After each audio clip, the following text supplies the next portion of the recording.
Hi guys, welcome back to the channel, or welcome if you're new. My name's Heather and today I wanted to go through a unhaul of books off my shelf for you. I'm sorry if these are your favourite books, but they're books that are taking up space on my shelves that I no longer want to read. I started a project called Balancing the Shelves because I realised I had an astronomically large number of unread physical books on my shelves. So I started that project in March, and in my March wrap up, which I will link here, I had to take some other books off my shelves. So I had a box of books sitting ready to go out to be donated, so I'm adding those to them, and now it's a full box. So I thought I would run through the other books that were in there for you. I am sorry if these are your favourite books. It's nothing against them. It's just books that have been on there got pulled off my shelves prior to the Balancing the Shelves project I'm doing. So I will run through them for you now. So let's dive into the books that are going to hopefully find better homes. So I have 3 different cross-stitch books. I have a Celtic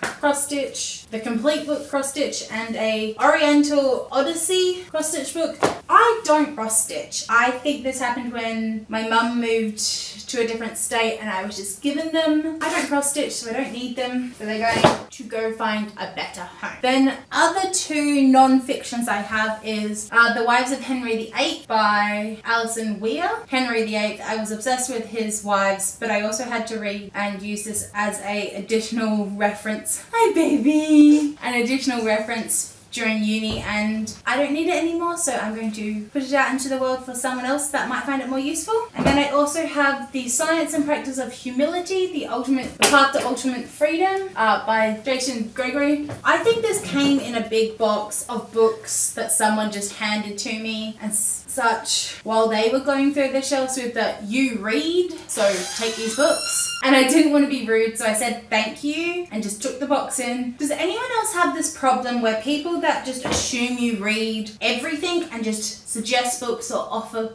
or just give you books without knowing the genres that you actually are interested in? So I'm going to have to get a lot better at actually just declining politely books that don't really match up with what I read. So now the rest of the books on this list are fiction. So let's dive into the fiction section. So I have The Girl Before, which is everything by J.D. Donnelly. Basically this is a house, ultra modern house in a ergonomic architect. She moves in, there's a mysterious death of the woman who was there before, and they just have to follow rules, and apparently there is someone just watching women in this house living. Then I have Amanda Powell's Another Love, which is in the early years of Romilly was happy. She worked hard for a stunning house in a fashionable suburb. She adored her gorgeous galactic daughter and her kind and handsome husband. Sure, life was everything she expected. So basically this is women's fiction or romance, and that's not the genre I reach for, so I'm going to send this out into the ether for someone else. Then I have Shenna Lambert's The Lake, What Secrets Wait Beneath the Waters. It's Killer Reads. It's a thriller sort of mystery book. That's alright. Cadence isn't happy today. It's really short, so someone will get a good read out of it. Oh no, the baby is sad. Why is the baby so sad? And then Give the Devil His Dues by Salra Gantil. This is a historical fiction mystery. I don't really like historical fiction either, so I am going to pass this on to someone else who will find it better. Then in a video I did with my beautiful wife last year, we went on a secondhand book buying adventure challenge and picked up Cynthia Hand's Unearthly. It sounded really good. It's a YA fantasy. The only issue is this is the 3rd book in this series or trilogy, and I have not been able to find the first 2, so I don't need book 3 in a series floating around that I can't get into. That's going on.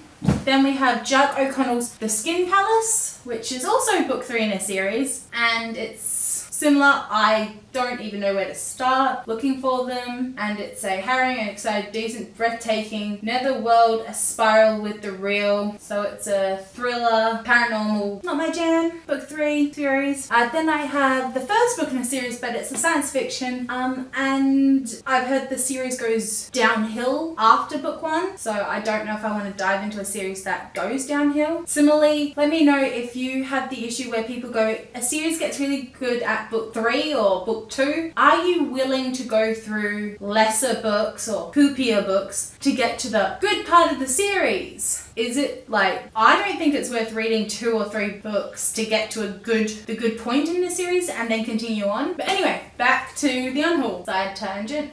So basically this is a post-apocalyptic science fiction where men and women have strong rules and regulations, and they live in a silo inside, and everything's monitored.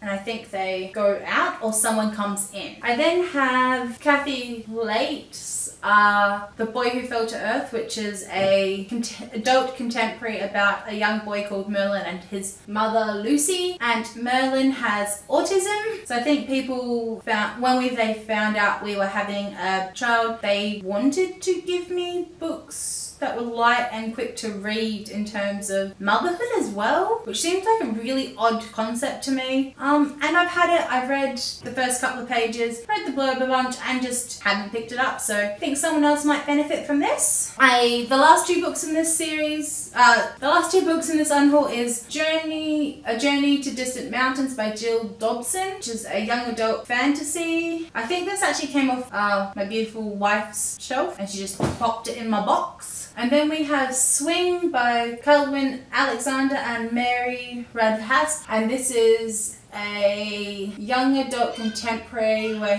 a boy called Walt is confident that he's going to gain fame and woo girls and dreams, and it's a book just told in verse. I'm not a huge contemporary reader, so I think I will pass this on to someone else who will find it a good, enjoyable, quick read. So let me thank you first. If you've got this far, please really consider liking and subscribing to the channel, because it will help me out a lot. And let me know how you decide when it's ready, and let me know when it's time, how you decide to take unhaul books and what you do with them. Do you donate them to the library? Do you pass them on to friends? Because I have with this box until taken it to a couple of my book clubs and my writing group and sort of let people go through it, and this is what's left over from it. I will be adding the 4 books, as I said, from my March wrap up, which I will link up in the cards for you. And I'd like to thank you, and let's use our voices to promote positive change in the world. Thank you and goodbye!